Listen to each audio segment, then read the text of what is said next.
of mine. But TikTok said a gator drove a Jeep through the blinds. Florida man's at it again with fireworks and a goat. And someone married a ghost in a Dollar Tree coat. Hey, what in the Walmart rapture is going on? Aliens dancing in a Waffle House song. Karen's got a taser in the checkout line. And Dr. Oz just adopted birds to fight off crime. Oh, I'm just sitting here scrolling my jaw on the floor. The internet's a circus and I can't take no more. Yeah, when it's wildin', there's a raccoon in the sink. Someone robbed a Wendy's just to steal a frosty drink. A pastor's gone viral yelling about the end is near, while folks ride hoverboards in wedding gear.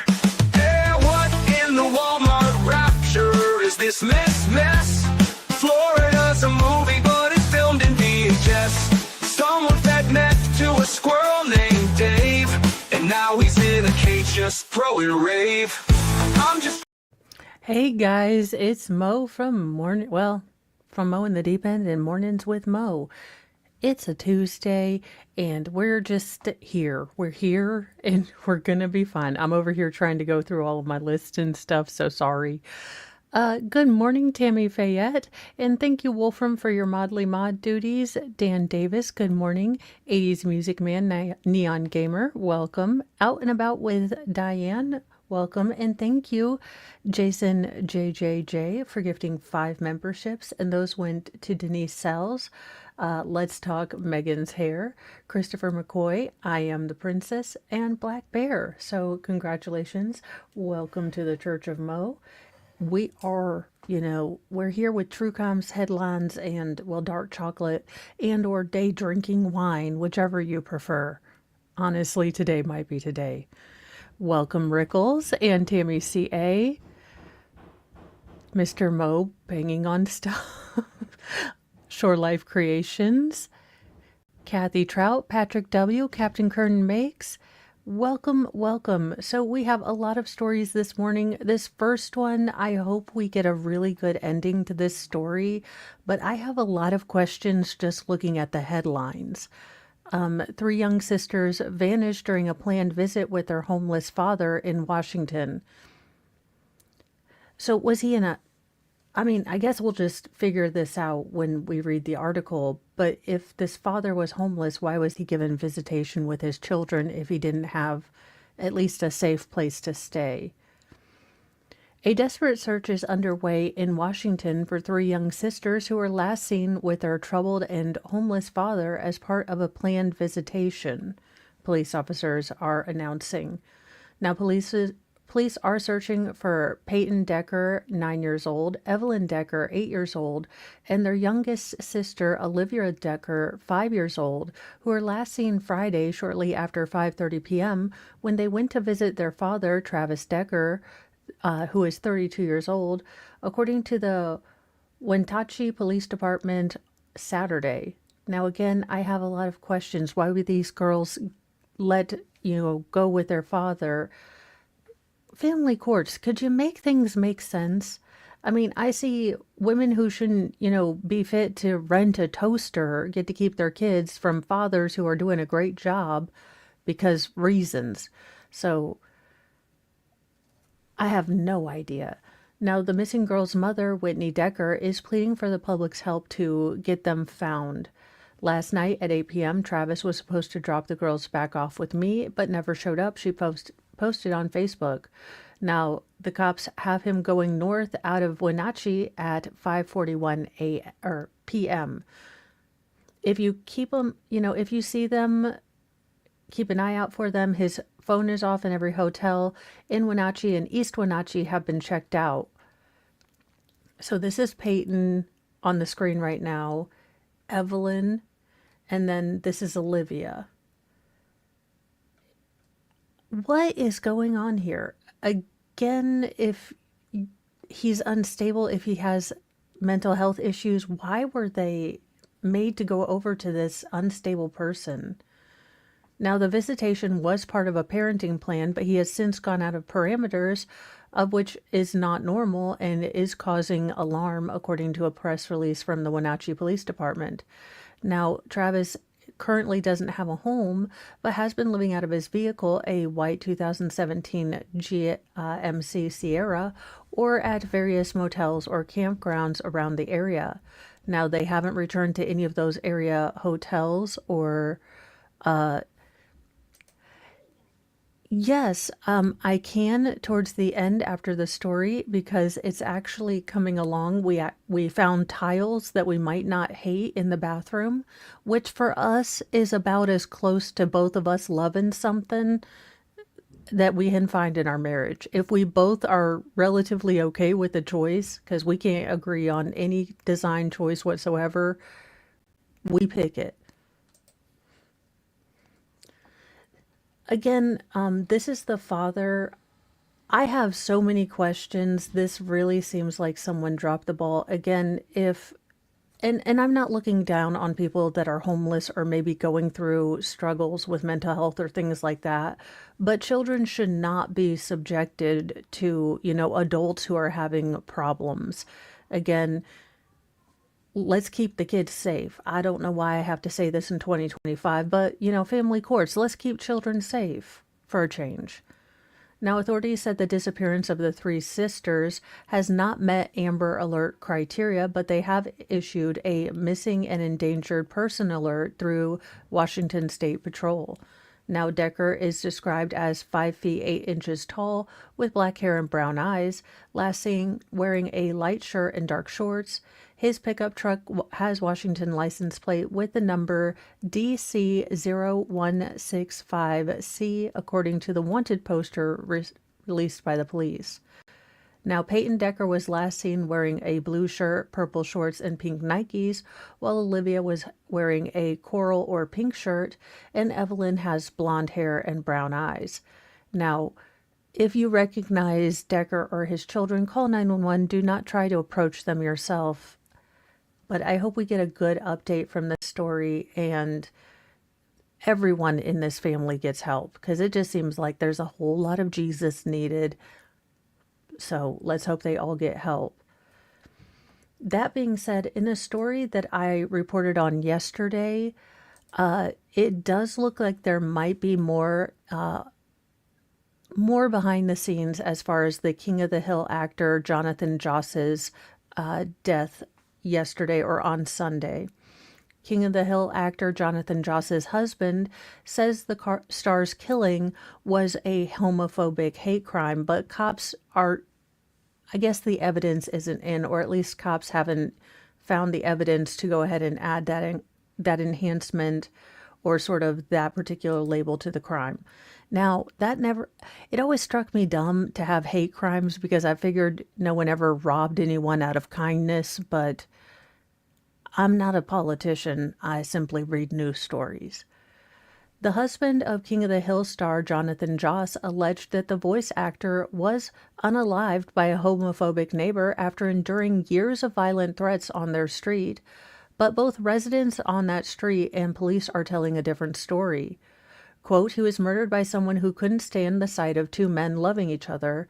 Joss's husband, Tristan Kern de Gonzalez, wrote on Facebook Monday morning, a day after, his husband had passed away. Now, granted, this is a very deeply grieving person, regardless of how you feel about what he thinks about the crime. I could see myself not having a very good perspective. So in his head, if this is how he feels, while it might not be reflective of, the actual motivation of the crime, look, this man just lost his husband. I'm not going to judge him. Maybe there is more evidence. Who knows? Now, the San Antonio Police Department did deny those claims, however. Currently, the investigation has found no evidence to indicate that Mr. Joss's murder was related to his sexual orientation, the department wrote on X. Now, Gonzalez claimed on social media that he and Joss had stopped by their site of their Texas home, which burned down in February, to pick up their mail on Sunday, when they found the bones of their dead pet dog displayed on the property. Who the hell does that? I don't care if you don't like people, but Who puts dog bones? That, ew. We saw this and I gave both of us severe emotional distress. We began yelling and crying in response to the pain of what we saw, Gonzalez wrote. While we were doing this, a man approached us and he started yelling violent slurs at us, then raised a gun from his lap and fired. Now, Joss, a 59-year-old, best known for voicing John Redcorn on the cartoon comedy, King of the Hill, was unfortunately struck by the gunfire and killed. Now, a suspect and neighbor who lives down the street from the couple, Sigfredo Alvarez Seja, was arrested shortly after the killing. And again, while this might not be exactly the truth, and I'm usually not a fan of their truth, your truth, or any version of the truth that has a qualifier in front of it, as someone who's lost a husband, look, you're just not even right for a year afterwards. So, honest to goodness, I'm giving that person, I'm giving his husband a pass. It it just is what it is. Now, Gonzalez claimed that the killing was just the culmination of a long saga of frightening, attacks that the couple had endured on their street, alleging that neighbors had spent years threatening to burn down their home and cops never intervened. Residents, however, painted a different story, telling My San Antonio that Joss was an erratic neighbor whose alarming antics caused them to regularly ignore him for their own safety. He would just walk up and down the street and he would scream, said neighbor Isabella Calabro. We knew who he was, so we didn't disturb him. Even if he looked at us, talked, messed with us, we just ignored him. Others said that Joss wasn't a good neighbor and how he would yell he was God until neighbors would have to call the police. San Antonio cops were called to Joss's home at least 40 times since January 2024, according to the outlet, with complaints ranging from mental health situations, neighbor disturbances, and welfare checks. Now, those calls culminated with the February fire, which neighbors told TMZ that Joss set himself trying to heat his home with a barbecue pit after services were cut off because the home had been deemed uninhabitable. We all knew it was going to end up like this because of his antics, a neighbor who asked to remain anonymous told My San Antonio. It's sad because this could have been prevented had he got the help he needed. So it seems like a lot of mental health issues and issues in general going on. It'll be interesting to see kind of where the facts lay between both of these divergent stories as, this moves closer to trial. But I'm giving his husband a pass because regardless of whether the facts line up or not, he just lost his husband.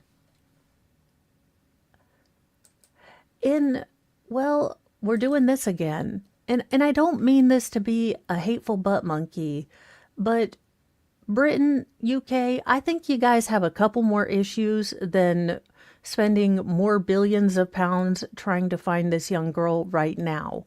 And I'm not saying never look for Madeleine McCann, but do we not have more pressing issues in the UK right now? The search has just been relaunched for Madeleine McCann, the 3-year-old British girl who vanished in 2007. Officials in Europe have relaunched the search for Madeleine McCann, who disappeared nearly 2 decades ago from a vacation apartment in Portugal as her parents ate in a nearby restaurant.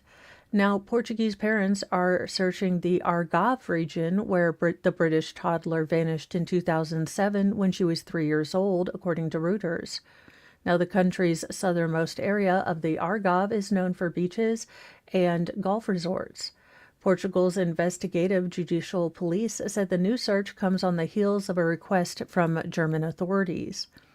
The child's disappearance sparked one of the most publicized missing persons investigation in Britain's history. Judicial police were even executing a European investigation order on behalf of the public prosecutor's office in Braunschweig, Germany, according to the statement obtained by the Associated Press. Now, in 2022, prosecutors in Braunschweig identified German Christian Bruckner as the primary suspect in the missing girls case. Now, search warrants have been conducted from June 2nd to the 6th in Lagos, Portugal, and evidence seized there is to be sent to Germany's Federal Criminal Police offices, so the BKA. I'm learning something new. I didn't know what the police or Germans called the police. Going to be an international scholar by the end of this. Now, the search will focus on the area between Praia de Luz, a civil parish belonging to the town of Lagos, and one of the houses where Bruckner lived at the time that the girl vanished. German prosecutors told Reuters that criminal procedural measures related to the McCann case were taking place in Portugal, involving the BKA and Portuguese law enforcement. Now, attorneys and spokespeople didn't really comment on what they're looking for, what evidence, what prompted this. So, and I know that reporting laws are different over in the EU and UK. There are certain things that can't be published, so this will probably be a lot more tight-lipped investigation than what we're used to in, America, at least Florida, where we've got sunshine laws. So this is an interesting turn. I will tell you that for a long time, I didn't really think that the German police and this Christian Bruckner person was even someone that was involved with a case. But if they're finding evidence, I hope we get an end to this story, especially for the family, for all of us who kind of, got sucked into this story. And, it feels so cheap and pointless to say closure, but giving her parents a place to mourn or finding what happened to their daughter, I'm sure would be a comfort beyond measure, as much as it's going to suck to realize that, she's probably gone. I hope not. I really do. My mom heart is like, okay, please let her be okay and adopted by like some rich woman who really wanted a baby. But I hope that at least this will finally get some conclusive answers. Now, having dealt with my share of idiot moron doctors who think they know better because, they did go to medical school, I'll give them that. But when you have a body and you know something is wrong with it and they keep ignoring you, you get to feel a little pissed off, because I get that you went to, medical school for a gajillion and 12 years, but guess how long I've lived in my body? Well, all my life, and I can tell you something's wrong.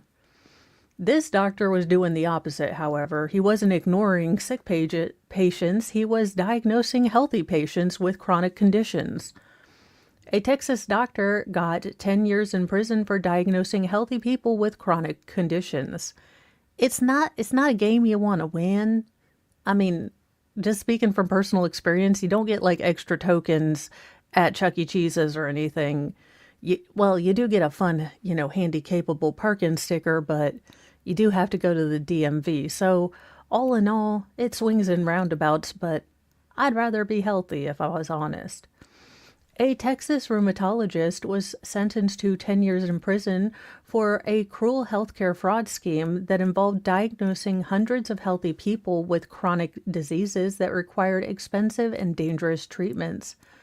George Zamora Quezada of Mission, Texas, pled guilty to a conspiracy to commit fraud, several counts of healthcare fraud, and conspiracy to obstruct justice, receiving 10 years behind bars and 3 years of supervised release. For years, the 68-year-old rheumatologist falsely diagnosed patients with chronic illnesses to bill for tests and treatments that they didn't need for his own enrichment. Now, evidence presented by prosecutors showed that his fraud scheme involved more than $118 million in false claims and payment of over $28 million by insurers, which allowed him to fund an incredibly lavish lifestyle. By profiting off of innocent victims, Zamora Quezada was able to amass a sizable fortune, including 13 real estate properties, a jet, and a Maserati Gran Turismo. I mean, I'm sure that's a very, very fancy car. I have no idea. Dr. Zamora Quezada funded his luxurious lifestyle for 2 decades by traumatizing his patients, abusing his employees, lying to insurers, and stealing taxpayer money, said Matthew R. Galoti, head of the Justice Department's Criminal Division. Now, during his trial, other Texas rheumatologists testified to seeing hundreds of patients previously diagnosed with rheumatoid arthritis by the accused. Now, the problem with that is that none of these people sent to, or, going to seek a second opinion from an actual rheumatologist who, decided not to cross his fingers during the Hippocratic Oath. They kept saying, yeah, you don't have it. And after you get a couple hundred people who don't have rheumatoid arthritis when you diagnosed it, people either think you're lying or you're a terrible doctor. And either way, you're a terrible doctor. But so while none of these patients had this condition, they had been prescribed powerful medications and treatments with debilitating or even deadly side effects. Some patients suffered strokes, necrosis of the jawbone, hair loss, liver damage, and excruciating pain that made even the most mundane, task impossible. Constantly being in bed and unable to get up from bed alone and being pumped, with medication, I didn't feel like my life had any meaning, one victim said, while others claimed they abandoned college plan because the treatments made them feel like they were living in the body of an elderly person. Now, apart from knowingly debilitating healthy patients to finance his lavish lifestyle, Zamora Quezada reportedly traumatized his staff and blackmailed them to make sure that they did his bidding. Now, he mostly hired people who were on J-1 visas so he could threaten to fire them and jeopardize their immigration status, then got rid of those who didn't blindly follow his orders and abused anyone who failed to generate enough unnecessary procedures for patients, even when they were perfectly healthy. What a dick!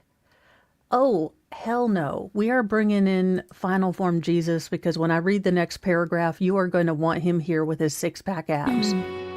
The G-Keep grove, thou glowing shrine of thirst traps, scams, and dollar signs. We chant in tones both grim and low, for virtue fled a long time ago. Kyrie eleison, Christe descendat, final form Jesus return in wrath. With 6-pack listening, sword in hand, he cometh swift to cleanse the land.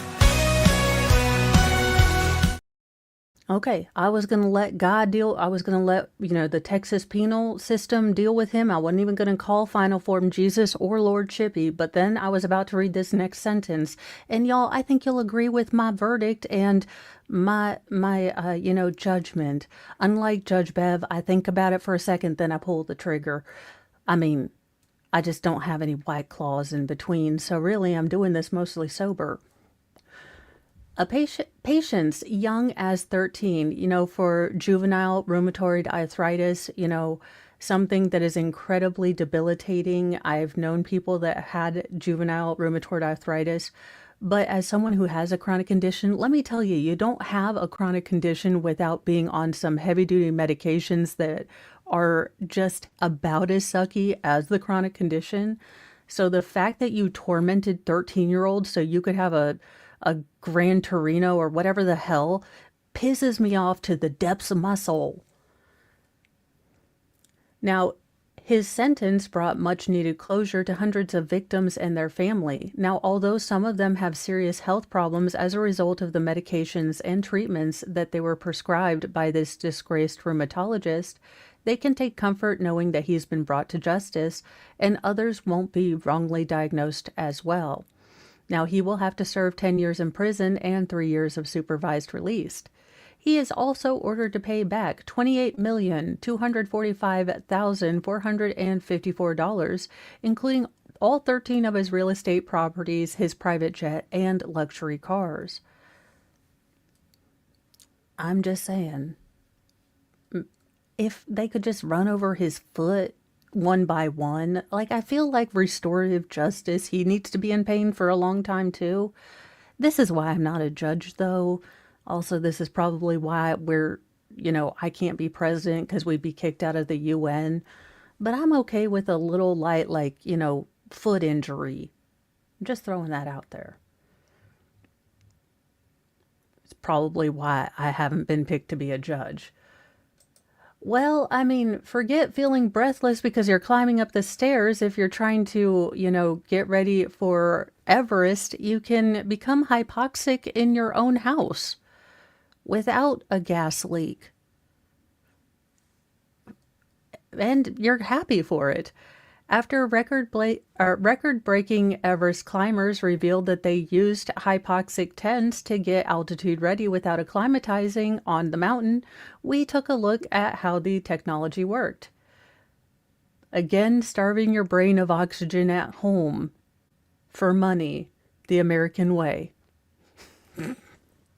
Around 800 people a year attempt to climb Mount Everest, braving extreme conditions for a chance to say they've stood on the top of the world. Or you could just climb to the top of a water tower. I mean, same thing. Along with rigorous physical and mental training, hopefuls need to prepare for the harrowing effects of altitude atop the Earth's tallest mountain, where the amount of oxygen taken in with each breath is drastically lower than sea level. Now, traditionally, climbers have acclimatized by spending different time in the mountains, heading up and down to prepare their body for the dizzying heights and reducing the impact of altitude sickness. This tried and true method has worked for the past 70 years, with one major drawback: time. Without about 4 to 6 weeks to dedicate to acclimatization, many Everest hopefuls are now turning to modern technology to help them prepare. Sleeping and exercising in specialist acclimatizing hypoxic tents, which do away with the need to spend months in the mountain. Again, I am just throwing out there that you are literally starving your brain of oxygen for money so that you can go starve your brain for oxygen for real. I feel like the irony in this would only be greatly seen by Ted Kevorkian, and I don't remember if he's still alive. You should think I would know if Ted Kevorkian was still alive. That being said, I haven't Googled him lately. Besides, he was like 812 when I was 12, so I'm guessing the odds are 80-20 that he's no longer with us. As alien as it might sound, hypoxic tents, otherwise known as altitude tents, have become increasingly common in recent years, used by alpinists and climbers to prepare for harsh conditions. This year, a group of British veterans in their 40s and 50s used hypoxic tents in combination with controversial xenon gas to speed climb the mountain, submitting a record 4 days after arriving in Nepal, effectively going from sea level in London to the highest peak on the planet in 5 days.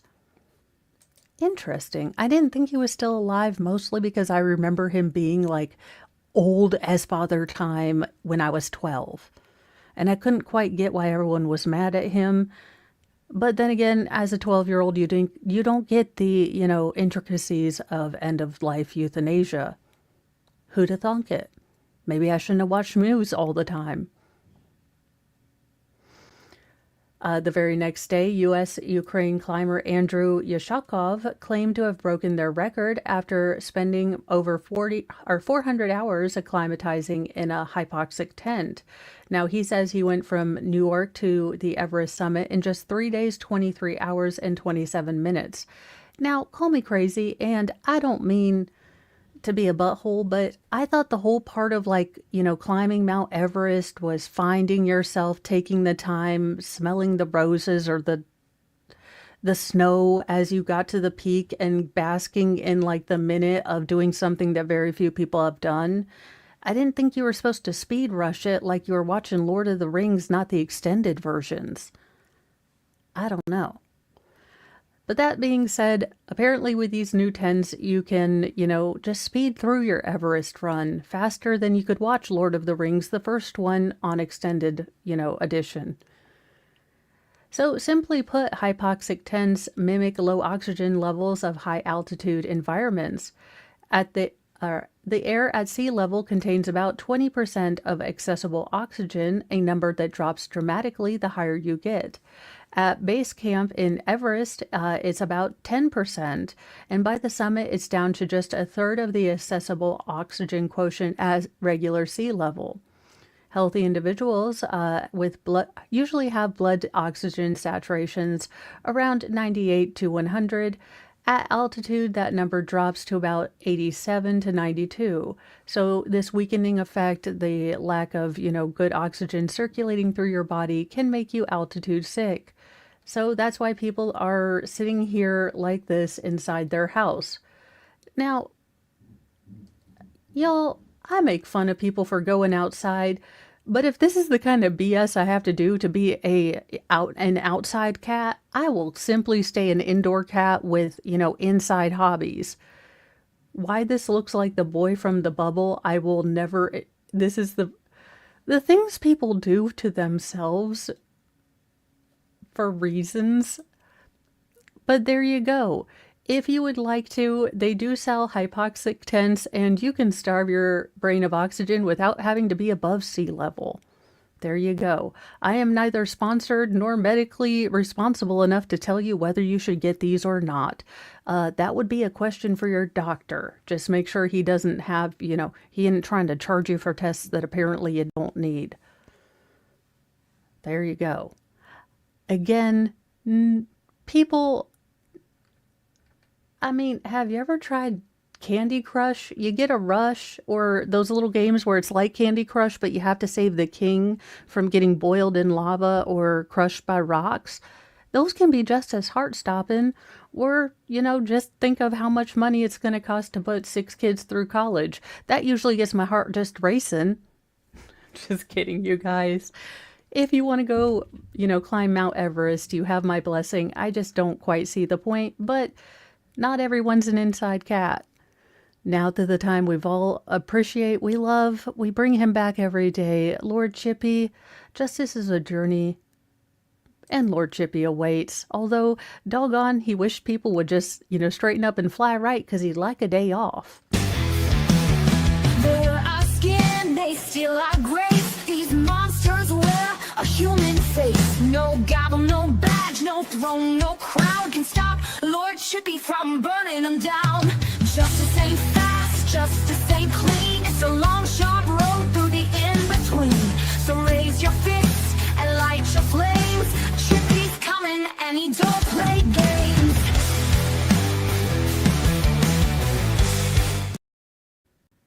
Well, if those aren't some eyebrows for no more wire hangers, I just don't know. But I do like how one is slightly shocked and the other one is just disappointed in her. I like how both eyebrows have decided to take unique opinions on her mugshot. This one is excited and this one is stern. Anyway, that's about all. What in the Walmart is this headline? This woman shot her ex-husband, shot her dad in the back because, yeah, it gets more what in the Walmart. She shot her father in the back as he was exchanging, younger kids, and the other kids refused to get out of his car. Usually it's the baby mama, not the daughter. It is from Florida, so whoever had a bet on who would be the most insane headline that I read today, being Florida, you won. But it's Florida. A Florida woman allegedly shot her own father in the back outside of a sheriff's office on Sunday, blasting him in front of his younger kids during a child custody exchange with his estranged wife. Gabriela Nascimento, 28, was charged with attempted first-degree murder for allegedly trying to gun down her father, Rosario. outside Pinellas County Sheriff's Administration building, where he and his wife were supposed to meet to exchange custody of the 4 minor children that they share together.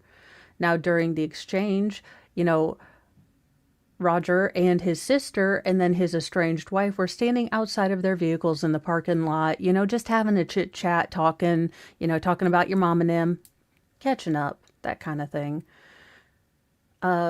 When detectives say that 3 of the 4 children were reportedly hesitant to exit the father's vehicle and go back with the mom. Now, this was around 9:04 a.m. when, Rogero Nascimento arrived at the administration building, met his wife, and then Gabriela showed up after the children became hesitant to exit the estranged wife's vehicle. Now, the wife and the dad were talking with, his sister, the kids' aunts, when the shooting happened. The suspect, Gabrielle, arrived separately, exited her vehicle, and joined the conversation in the parking lot. Shortly after her arrival, she approached her dad with a semi-automatic firearm and shot him in the back. Now, he ran to the front lobby of the Sheriff's Administration building. Unfortunately, Gabriella set off after him, shooting him for a second time, but missed. Now, he then tried to scamper into the front lobby, asking for help, according to police, while Gabriella allegedly fell on the sidewalk and placed the firearm on the ground, standing, until deputies took her into custody. Now, Rogero was transported to the hospital. He is in stable condition after being shot at twice. She is being held in the Pinellas County Jail, and there is no real motive or anything else that I can tell you, because I'm leaving tomorrow. I am only 5 hours away. And look, Mr. Mo's taking custody of the 3 feral boys for themselves. I'm trying to even the odds that I'm not going to get called back about an hour away. So, figured less amount of time. I'm kind of hoping we hear the story behind this, because I have only 127 different questions. A lot of them are going to be about that eyebrow. Sorry. The other thing, why'd you shoot your dad? I am confused. What is going on here? Well, I guess confession will set you free, although maybe there are some inside and outside thoughts that you shouldn't have when you're trying to pretend you have remorse. Wanted her to feel pain. A man admitted to stabbing a woman to death with a metal pen at a bus stop. Well, I mean, points for honesty, life without parole? I don't think anyone's going to let you on parole if you stab someone in the neck with a pen. A man has been arrested for the murder of a woman at a Glendale, Arizona bus stop last month, where police say he used a metal pen to stab her in the neck.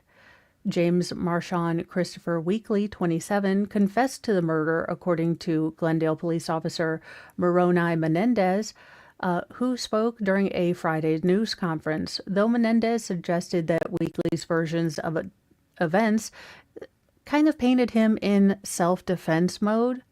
Now, he has been charged with second-degree murder.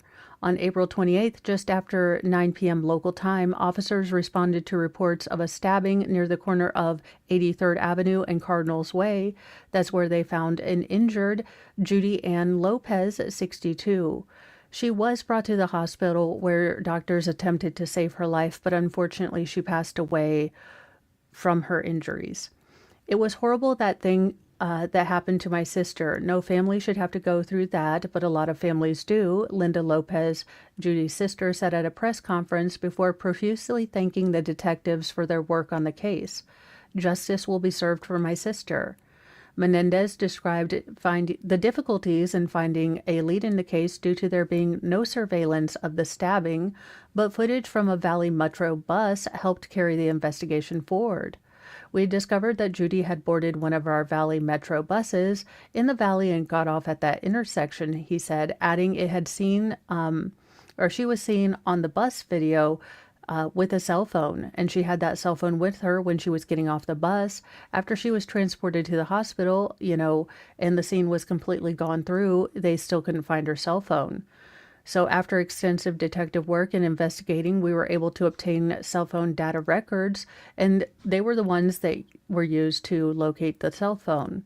Detectives learned that the cell phone had been taken to the westward part of the city into a nearby neighborhood, and then by checking home surveillance cameras, they learned that a man, later alleged to be Weekly, moved through the street shortly after the stabbing. Now, they got a search warrant, went through his residence, and found the cell phone matching Judy's cell phone in the home, not to mention the exact same clothing he was seen wearing on the bus, and the same bus that Judy was in, and the security videos and all of that. So, kind of an open and shut case. Now, according to police officers, Weekly confessed to quite a few things, including that he had, quote, done it. He said he had stabbed her and used a metal pin to poke her in the neck. It's unfortunate and it's difficult to understand what the motive was. Menendez continued, adding that Weekly maintained that Lopez was suffering some kind of medical episode, and he tried to see if she was okay, but she'd swatted his hand away, cutting it, and that's when the assault happened. Now, Weekly expressed remorse for what he did, telling authorities he wanted Lopez's family to know this was caused by a misunderstanding. He reportedly added that he was not trying to kill her, claiming he wished he could have handled the situation differently. Still, police said Weekly told them several times in his interview that he wanted her to feel pain because he was bleeding real blood. We're living in idiocracy.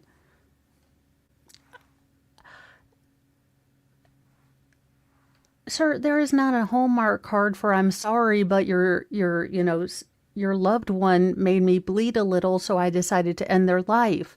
No, that is not what, and it's not self-defense.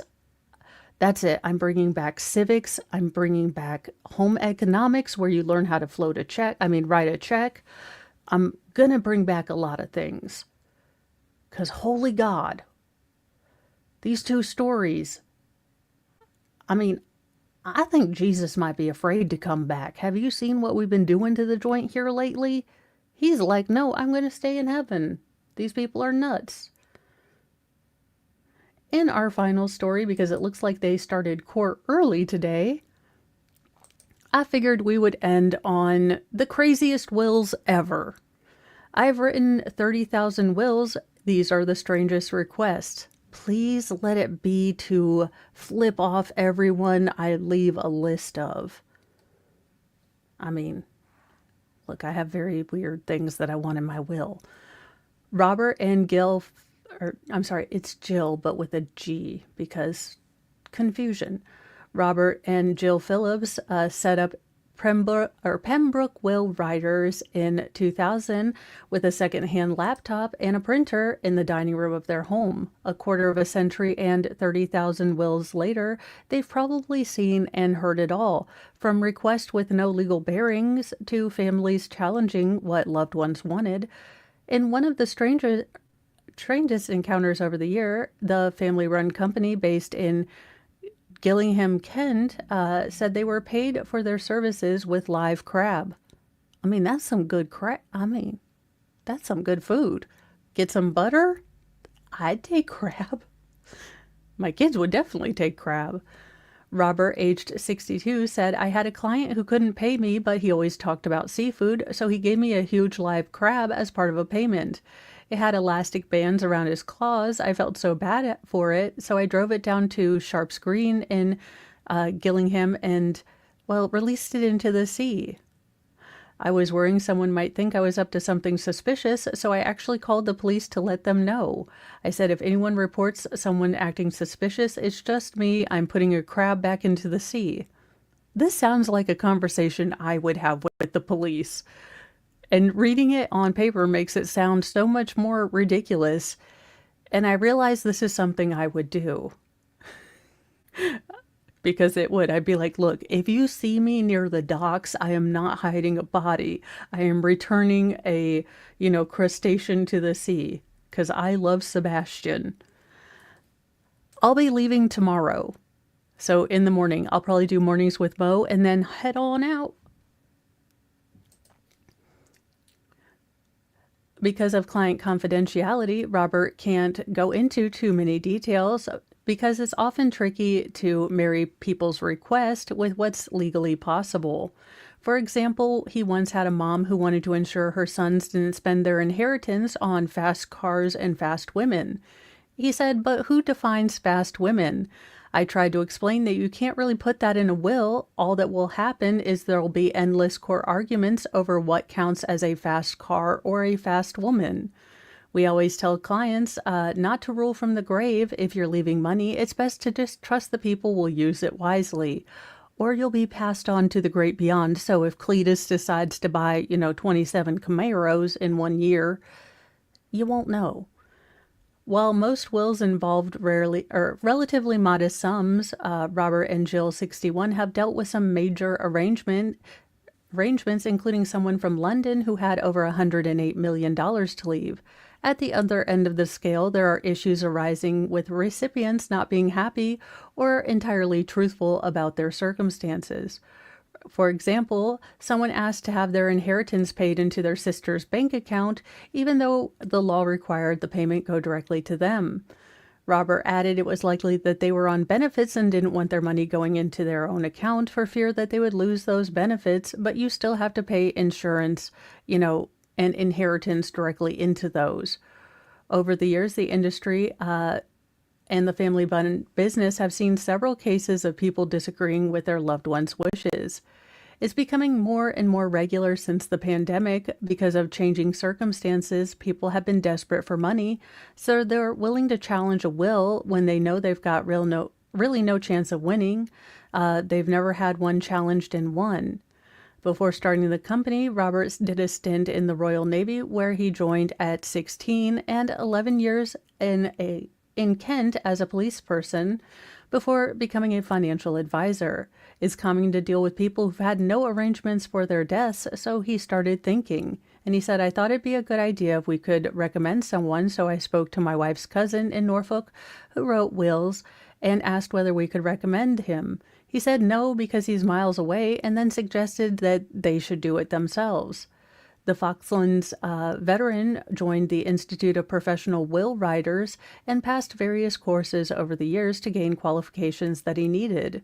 He said that his time in the Navy and police helped him train on how to stay calm while talking to those who had lost loved ones, which now comes in handy. The business owner also encourages others not to put off writing their own will, especially in the age of blended family. He said, now this might be only in UK because this is more of a UK-centric thing, but for right now, law only follows bloodline. For example, my son has 2 sons, but one of them his wife already had when he met her. If we didn't put in our will, the law wouldn't recognize him as our grandson. It's very important in a will, especially now with second relationships and children from previous marriages. So there you go. I thought that they were going to have more fun stories. All we got was a story about him releasing a crab. This was a crab tease. Well, speaking of crabs and salty ones, I'm going to hop off of here and head over to, start watching Karen Reed with y'all and Marissa and Valhalla and Jamie, and I think that's all of us today, but I'm going to send you over there so we can deal with a salty Bev and Hank yelling at a kind old doctor. Because, for a change of pace, I'm sure he's just going to be yelling today. Anyhoozle, remember you guys, be kind to yourself, be kind to others, but have a sassy mouth and carry a can of bitch fire because you never know when you need to call the police to tell them that while you may look sus, you're simply freeing a crustacean. Honestly, not the weirdest thing I've told people.